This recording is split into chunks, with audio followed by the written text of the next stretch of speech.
avions 10 communes. Nous avions fait quelque chose qui marchait très bien. 9 communes sur 10 se sont prononcées contre la fusion qui a été ordonnée par le préfet. Hein, et finalement, nous avons été fusionnés à 38 communes. 9 communes sur 10 avaient dit. Ça, c'est pas un mariage forcé.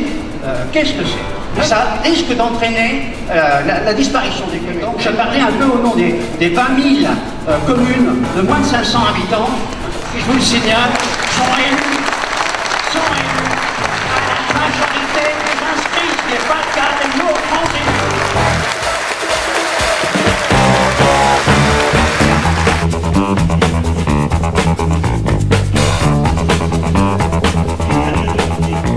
Tout ce qui est fait sous la contrainte, vous savez, ça n'est jamais une réussite.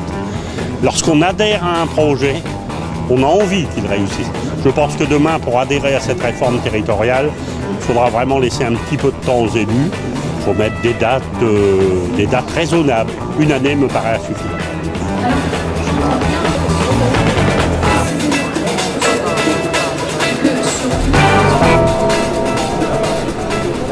Si on enlève la substance des communes, vous n'aurez plus de candidats aux élections municipales.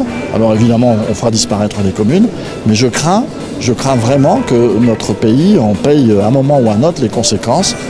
Les maires ne sont pas opposés à une évolution des territoires, à une évolution de l'intercommunalité, une évolution des régions, mais ils veulent pouvoir l'exprimer au travers de votes démocratiques et non pas se trouver un jour annexé comme la métropole a le droit de le faire. Aujourd'hui, annexer telle ou telle commune parce qu'elle aurait telle ou telle richesse naturelle, industrielle ou pas. Et donc ça, c'est insupportable.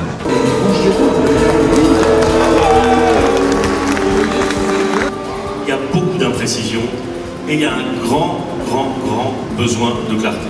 Quelque chose d'extrêmement troublant quand on est maire, à se dire que dans certains cas, on va nous imposer des choses, que dans d'autres, alors qu'on pourrait le faire, et alors qu'on réunit toutes les conditions pour les faire, on va nous les interdire sans, au fond, qu'il n'y ait aucune ligne directrice cohérente.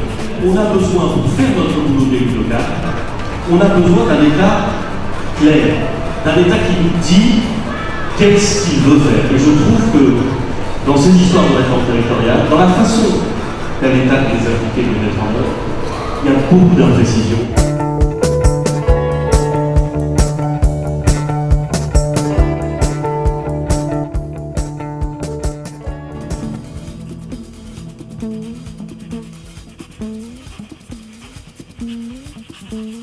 Mm-hmm.